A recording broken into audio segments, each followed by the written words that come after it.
నమస్తే నేను Sanjana, welcome to for the people. కుల వివాదం మొత్తం దేశవ్యాప్తంగా సంచలనంగా మారింది. మోదీ కులంపై రేవంత్ రెడ్డి వివాదాస్పద వ్యాఖ్యలు చేయడంతో కౌంటర్ గా రాహుల్ కులంపై బీజేపీ నేతలు సంచలన వ్యాఖ్యలు చేశారు. దేశ ప్రధాని స్థాయి వ్యక్తులకు కులం ఆపాదించడం సరైందేనా? రాజకీయాల కోసం కుల ప్రస్తావన తెచ్చుకుంటారా? దేశంలో ఇప్పటికీ కులమే కీలకంగా ఉంది. కులం బలం మీదనే పార్టీలు నాయకులు గెలుస్తారు. ఇంతకీ సేవకు కులమే కీలకమా? మనిషి వ్యక్తిత్వం, క్యారెక్టర్ అవసరం లేదా? ఎందుకింత రగడ కులం మీద? సో ఇదే అంశంపై మనతో మాట్లాడడానికి బీజేపీ నుంచి సునీతారెడ్డి గారు, అలాగే కాంగ్రెస్ నుంచి సంధ్యారెడ్డి, అలాగే దీనికి సంబంధించి అనలిస్ట్ బండారు రామ్మోహన్ రెడ్డి గారు ఉన్నారు. సో వారితో మాట్లాడే ప్రయత్నం చేద్దాం. ముందుగా సునీతారెడ్డి గారు వినిపిస్తోందా? Madam, good morning. Good morning అండి. నమస్తే అండి. మనం చూసుకున్నాం, ప్రధానంగా రేవంత్ రెడ్డి మోదీ కులంపై కామెంట్ చేస్తే సో కాంగ్రెస్ నేతలు బండి సంజయ్ కాంగ్రెస్ మీద కామెంట్ చేశారు. రాహుల్ గాంధీ కులం ఏంటని చెప్పేసి కూడా బండి సంజయ్ కౌంటర్ ఇచ్చారు. దీనికి జగ్గారెడ్డి గారు దానికి కౌంటర్ ఇచ్చారు. సో అసలు ఈ కులం గోల ఏంటి అసలు? Good morning madam.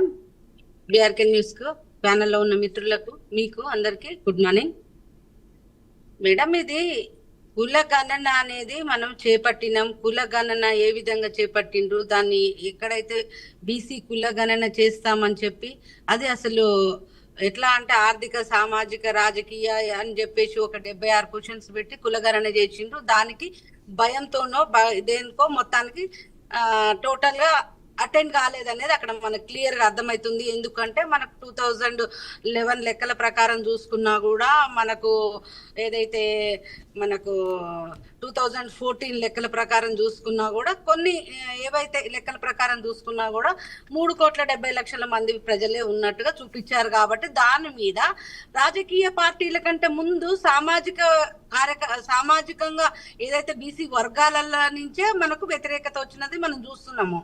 ఎందుకు అంటే మన జనాభా మొత్తం 4 కోట్ల పైన ఉన్నది, మరి 3,70,00,000 ఉంది. మా బీసీ కులాలకి మాకు అన్యాయం జరుగుతా ఉందని చెప్పి బీసీ సంఘాలే మనకు వ్యతిరేకిస్తున్నది. స్వయంగా కాంగ్రెస్ పార్టీ ఎమ్మెల్సీలు, ఎమ్మెల్యేలే దానికి వ్యతిరేకంగా ప్రతులు చింపేసి వాటి మీద డాష్ పోసి ఇవన్నీ చేసిన సందర్భం కూడా మనం చూసాం. దాని మీద సరి అయిన లెక్కలు లేవు అని చెప్పి మేము అడుగుతున్న సందర్భంగా స్వయంగా ముఖ్యమంత్రి ప్రధానమంత్రి గారిని క్వశ్చన్ చేయడం జరిగింది మేడం. ప్రధానమంత్రి గారు బీసీలకు వ్యతిరేకులు, బీసీగా పేరు పెట్టుకొని బీసీలకు నేనొక్కనే బీసీలు ఉండాలి, బీసీలు ఎవ్వరు బీసీలు గారు అని చెప్పి ఆయన అసలు బీసీఏ కాదు. బీసీగా 2001లో ఆయన ముఖ్యమంత్రి అయినప్పుడు ఆయన తేలి కులాన్ని బీసీ జాబితాలో చేర్చుకున్న బీసీ, ఆయన కన్వర్టెడ్ బీసీ లాగా ఆయన మాట్లాడుకుంటూ వచ్చిండ్రు మేడం. దాంతో రగులుతున్న ఈ రగడని మేము కూడా ఊరుకోం కదా మేడం. మాది బీసీ అని మేము చెప్పుకోలేదు.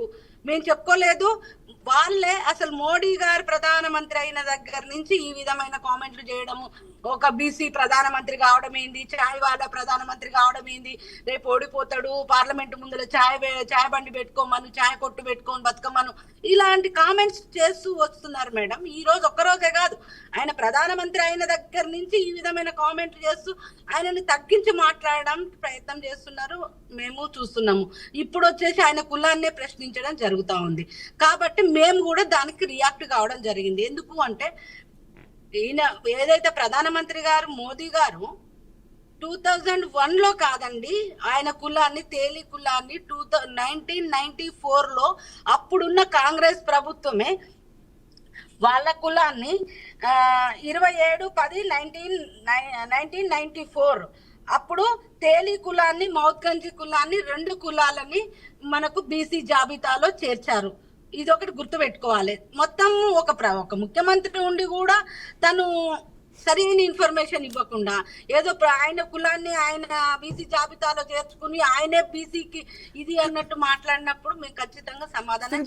ప్రధానంగా అది కాదు కదా, ఇప్పుడు ఎప్పుడైతే కాంగ్రెస్ ప్రభుత్వం ఈ కులగణన చేపట్టిందో అప్పటి నుంచి కూడా ఈ బీసీలకు అన్యాయం జరుగుతుందనే కామెంట్ అయితే తెర మీదకి వస్తోంది. ప్రధానంగా మేము బీసీ జనగణనకు కానీ, బీసీలకు ఇచ్చే రిజర్వేషన్లకు కానీ అన్నిటికీ మేము అనుకూలంగా ఉన్నాము.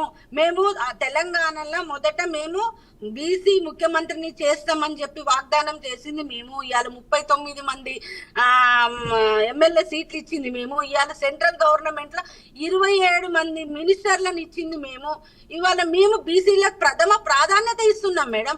అలాంటి పార్టీని పట్టుకొని నువ్వు అసలు బీసీఏ కాదు అంటే మేము కూడా అడగాల్సి వస్తుంది మేడం. మరి మీ రాహుల్ గాంధీ గారు ఏ కులము, ఆయన ఏ కులాన్ని చేస్తున్నారు చెప్పాలి కదా. మీ పార్లమెంట్ లోనే అడిగినాం మేడం, మేము ఇక్కడేం అడగలేదు. కులగణన అన్నప్పుడు వాళ్ళు ఏదైతే కులగణన 90% ఉందని వాళ్ళ రాహుల్ గాంధీ గారు చెప్పినప్పుడే 90% బీసీలు ఉన్నప్పుడు మరి తెలంగాణ ప్రాక్టికల్ గా వాళ్ళు బీసీలకు మోసం చేసుడు ఎందుకు మేడం? ప్రాక్టికల్ గా ఇక్కడ మనకు 12 మంది మంత్రులు ఉన్నారు, మరి రెండే మినిస్టర్లు ఇచ్చినప్పుడు వీళ్ళు బీసీలకు న్యాయం చేస్తారని మనం ఎట్లా అనుకుంటాం? ఇచ్చిండ్రా మేడం? 7 ఓసీలు ఉంటాయి, 2 ఉన్నారు బీసీలు. ఇచ్చిండ్రా మేడం? మరి ఈ కామెంట్ ఎందుకు వినిపిస్తోంది? ప్రధానంగా ఒక మతానికే ఇప్పుడు బేసిక్ గా కాంగ్రెస్ గవర్నమెంట్ ఏదైతే ఉందో ఒక మతానికే ఒక వర్గానికే కొమ్ము కాసే ప్రయత్నం చేస్తున్నారని క్వశ్చన్ చేయడం అనేది కరెక్టా? మేము ఆయన క్వశ్చన్ చేసినప్పుడు డెఫినెట్ గా మేము అడుగుతాం, మరి రాహుల్ గాంధీ గారు ఏ కులము, మరి ఆయన ఏ కులానికి ప్రాధాన్యత వహిస్తున్నారు, ఇవన్నీ మేము అడుగుతాం. స్వయంగా దేశ ప్రధానిని మీరు అడిగినప్పుడు మేము అడగకుండా ఉన్నాం కదా మేడం. సో ప్రధానంగా ఈ కాంగ్రెస్ గవర్నమెంట్ చేసిన కులగణనకు సంబంధించి ఒక వర్గానికి ఒక మతానికే కొమ్ము కాశారని చెప్పేసి కూడా వినిపిస్తోంది. సో 10% ఉన్న ముస్లింస్ ని కూడా బీసీస్ లో కలిపారని చెప్పేసి 42% చేశారని చెప్పేసి దీనిపై మీరేమంటారు అసలు? ఖచ్చితంగా మేడం. ఇప్పుడు మనము లాస్ట్ ఎలక్షన్లప్పుడు తీసినాం మేడం, మనము అక్కడ 22% బీఆర్ఎస్ గవర్నమెంట్ 22% బీసీలకు అని ఇచ్చింది. అందులో మరి వాళ్ళకి దాదాపు సీట్లన్నీ వాళ్ళకే ఇవ్వడం జరిగింది. దాదాపు 10-15 సీట్లు వాళ్ళకే పోయినాయి. 50% రిజర్వేషన్లు ఉన్నాయి లోకల్ బాడీస్ లా. మనకి 50 సీట్లు వచ్చినాయి బీసీలకు. 50 సీట్లు ఇచ్చినప్పుడు దాదాపు 20 సీట్లు ఏదైతే ముస్లిం వర్గాలకు ఇచ్చినాయి. ఇప్పుడు కూడా వాళ్ళు 42% ఇస్తానని అంటున్నారు మేడం. ఆ 42% లో ఇప్పుడు వీళ్ళు ముస్లిం బీసీలు అని చెప్పి కొత్తగా 10% వారికే వెళ్తాయి కదా. ఇప్పుడు మీరు చెప్పినట్టు 42% ఉంది. సో 42% లో 10% ముస్లింస్ కే వెళ్తే అంటే బీసీలకి 32% వస్తుంది కదా. బీసీ సోదరులకు అన్యాయం జరుగుతుంది అనేది మా ఉద్దేశం మేడం. ఇప్పుడు 42% మేము తీసుకొస్తాం, మేము ఇస్తాము, మా పార్టీ నుంచి ఇస్తాము. చట్టపరంగా వీలు కాకపోతే మా పార్టీ నుంచి మా 42% ఇస్తామంటున్నారు మేడం. మరి ఆ 42% లో కూడా 10% ముస్లిం బీసీలకు వెళ్ళిపోతే మరి ఇట్లా కూడా అన్యాయం జరుగుతుంది కదా మేడం. 32% వస్తుంది మరి వాళ్ళకి. అది కూడా మేము క్వశ్చన్ చేస్తున్నాము. బీసీ సోదరులకు, బీసీ సామాజిక వర్గానికి ఇట్లా కూడా అన్యాయం జరుగుతుంది. 12% ఉన్న వాళ్ళకి 10% బీసీలుగా మీరు ముస్లింలను గుర్తించినప్పుడు మరి అది అన్యాయమే కదా మేడం. లాస్ట్ టైం దాదాపు 20 సీట్లు వాళ్ళకి ఇవ్వడం జరిగింది జిహెచ్ఎంసీ ఎలక్షన్లలో.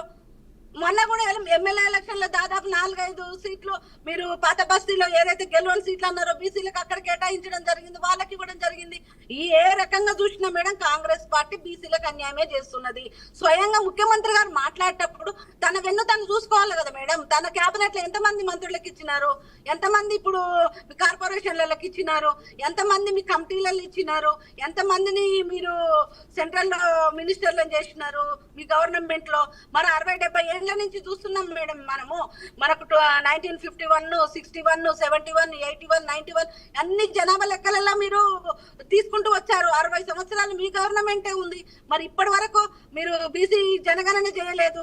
కాకా కాలేకర్ కమిటీ ఏదైతే వచ్చిందో 1955 లోనే ఇచ్చారు వాళ్ళు బీసీ వాళ్ళకి రిజర్వేషన్ ఇవ్వాలని.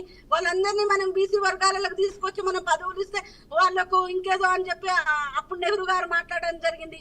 మండల్ కమిషన్ తీసుకొచ్చారు 1978 లో, దాన్ని 89 లో ఇచ్చారు, కమిషన్ రిపోర్ట్ ఇచ్చారు. అప్పుడున్న మా అలయన్స్ గవర్నమెంట్ లో మేము మండల్ కమిషన్ ద్వారా బీసీలకు రిజర్వేషన్ ఇవ్వాలన్నప్పుడు కూడా అప్పుడు రాజీవ్ గాంధీ గారు పార్లమెంట్ లో ఎంత వాదన జరిగిందో మీరు చూసారు. అప్పుడు కూడా ఆయన వ్యతిరేకంగా అడ్డం పడ్డారు. ఇప్పుడు బీసీలకు వ్యతిరేకంగా ఉన్నది ఎవరు అనేది ప్రజలకు తెలుసు మేడం. బీసీలకు అనుకూలంగా ప్రతిసారి మా గవర్నమెంట్ లో మండల్ కమిషన్ తీసుకురావడం జరిగింది, మేమే కమిషన్ తీసుకురావడం జరిగింది. బీసీ కమిషన్ చట్టబద్ధత కల్పించింది మేము. ఇలా బీసీలకు అధిక ప్రాధాన్యత ఇస్తుంది మేడం.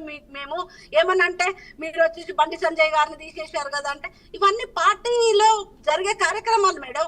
అదే బండి సంజయ్ గారికి నేషనల్ జనరల్ సెక్రటరీ ఇచ్చినాం, అదే బండి సంజయ్ గారికి ఎంపీ సీట్ ఇచ్చినాం, అదే బండి సంజయ్ గారికి మనకు సెంట్రల్ హోమ్ మినిస్టరీ ఇచ్చినాము. ఇవాళ బీసీ వర్గాల నుంచి దత్తాత్రేయ గారికి గవర్నర్ పదవి ఇచ్చినాము, లక్ష్మణ్ గారికి వచ్చేసి ఎంపీగా ఇవ్వడమే కాకుండా పార్లమెంట్ కమిటీ మెంబర్ గా ఇచ్చారు. Important committee member topic divert అవుతుంది. సో బీసీసీ పక్కన పెడితే ప్రధానంగా మనం మాట్లాడేది ఇప్పుడు బండి సంజయ్ ఉన్నారు. బండి సంజయ్ గారికి ప్రాధాన్యత ఇవ్వలేదు కదా, బండి సంజయ్ గారిని తీసేశారు కదండి. బండి సంజయ్ గారిని తీసేసి ఇట్లా పెట్టలేదు మేడం, మేము ఇంకా పై స్థాయికి తీసుకెళ్లాము.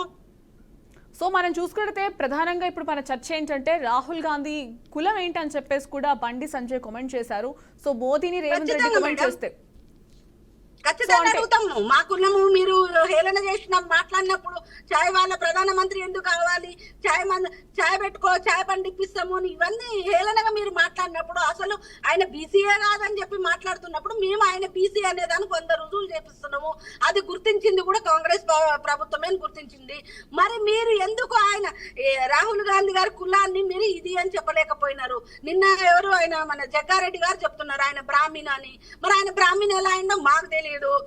మేము కూడా క్వశ్చన్ చేస్తాం మేడం, డెఫినెట్ గా క్వశ్చన్ చేస్తాం. మమ్మల్ని మీరు చేసినప్పుడు మేము పార్లమెంట్ లోనే క్వశ్చన్ చేసినాం మేడం. ఎస్